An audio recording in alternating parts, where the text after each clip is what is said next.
नमस्कार फ्रेंड्स, मैं सुरेश कुमार कुशवाहा यस के अर्थ के इस खास यूट्यूब चैनल में आप सबका हार्दिक स्वागत करता हूं। फ्रेंड्स, आज मैं आप सब के लिए लेके आया हूं वर्ल्ड अर्थ डे पर एक खास वीडियो, जिसे देखकर आप इस दिवस की महत्ता, धरती की जैव विविधता व जलवायु परिवर्तन को बड़े ही बारीकी से जान समझ सकते हैं तथा धरती को पुनर्जीवित करने में अपना अहम योगदान दे सकते हैं। सारे ब्रह्मांड में पाए जाने वाले ज्ञात आकाशीय पिंडों में से सिर्फ पृथ्वी ही ऐसा आकाशीय पिंड है जिसमें जीवन के लिए न सिर्फ अनुकूल दशाएं मौजूद हैं, बल्कि असंख्य नाना प्रकार के जीव जंतुओं का विकास भी हुआ है। ये सभी जीव जंतु हमारे पर्यावरण के अटूट अंग अनादिकाल से बने हुए हैं। पृथ्वी पर पाई जाने वाली जितनी भी जैविक तथा अजैविक वस्तुएं हैं, उन सभी में एक प्रकार का गणितीय तालमेल देखने को मिलता है। उनमें से अगर किसी एक की भी कमी या अधिकता होती है तो पृथ्वी पर उपस्थित पर्यावरण संतुलन में भी खामियां आना शुरू हो जाती हैं। पृथ्वी पर पाए जाने वाले समस्त जीव जंतु आपस में मिलकर खाद्य श्रृंखला तथा खाद्य जाल का निर्माण करते हैं। पृथ्वी पर पाया जाने वाला हर जीव स्वयं में स्वतंत्र होते हुए भी अकेला नहीं है। उसका आसपास के जीवों से घनिष्ठ संबंध रहता है। वनस्पतियों के बिना प्राणियों का अस्तित्व संभव नहीं है, क्योंकि पेड़ पौधे पृथ्वी पर भोजन व प्राणदायी वायु के मुख्य स्रोत होते हैं और शाकाहारी जीवों के साथ साथ मांसाहारी जीव भी वस्तुतः पेड़ पौधों पर ही अपना जीवन निर्वहन करते हैं, क्योंकि मांसाहारी जीव जिन शाकाहारी जंतुओं का भक्षण करते हैं वस्तुतः उनका भोजन पेड़ पौधे ही हैं। इस खाद्य पदार्थों की श्रृंखला में पेड़ पौधे उत्पादक कहलाते हैं।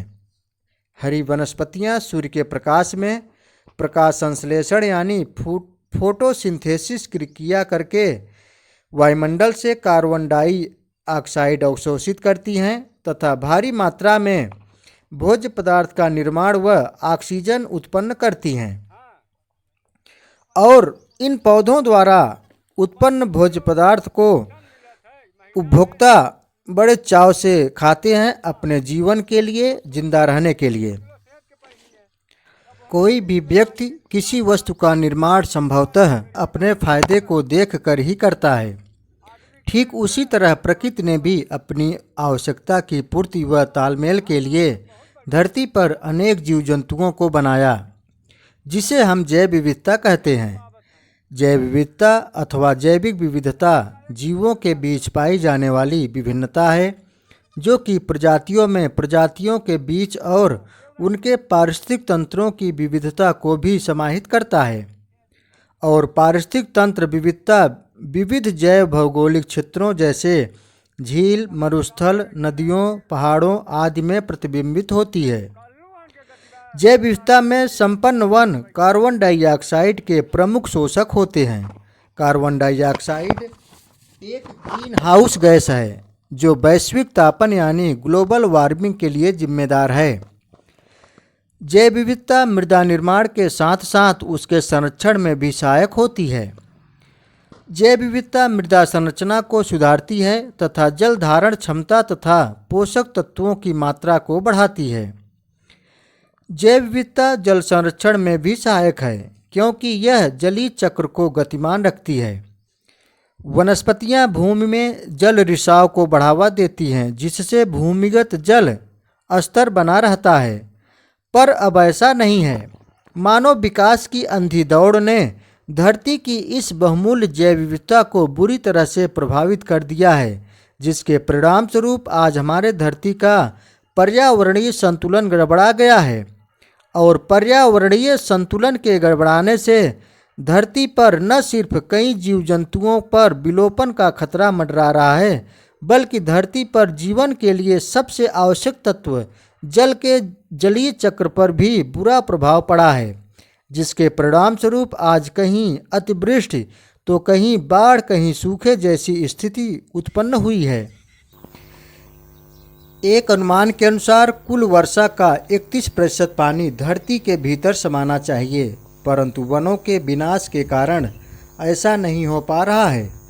खेतों में मेड़ बनाने की परंपरा खत्म हो जाने के कारण तालाबों, पोखरों और छोटी नदियों को पानी नहीं मिलता है।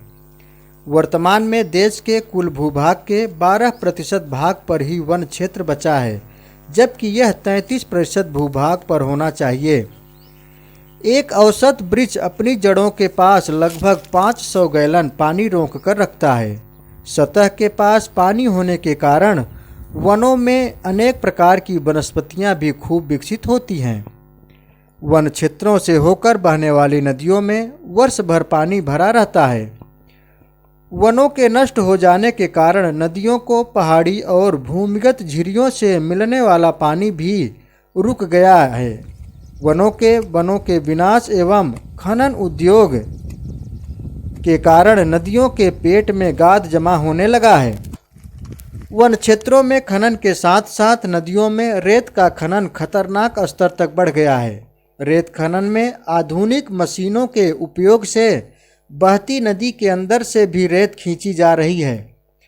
रेत नदी के पारिस्थितिक तंत्र का एक महत्वपूर्ण हिस्सा है। रेत में असंख्य कृमियों, कीटों और सूक्ष्म जलीय जीवों का जीवन पनपता है।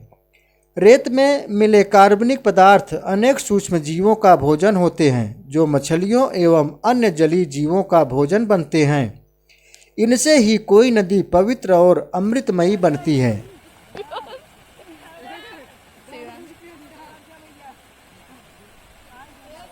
लाग बहुत है। कहाँ हुआ है गब्बर?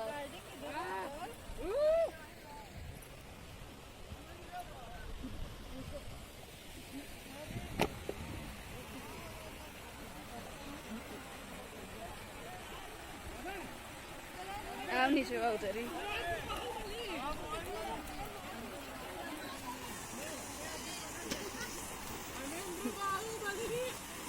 आओ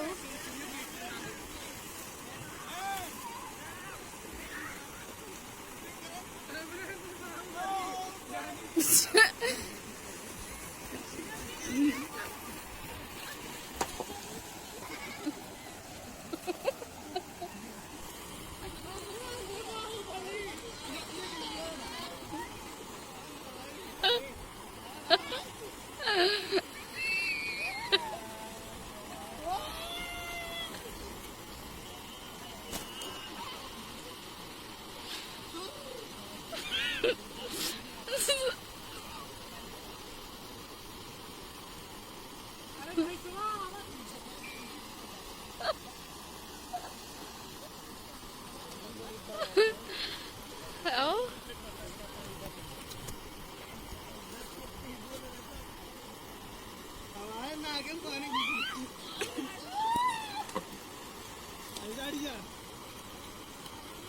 फ्रेंड्स, विश्व की तमाम मानव सभ्यताएं नदियों के किनारे ही विकसित हुई हैं। यदि किसी देश की नदियां खतरे में हैं, तो उस देश की सभ्यता भी खतरे में है। आज मानव का प्रकृति से संबंध विध्वंसात्मक हो गया है।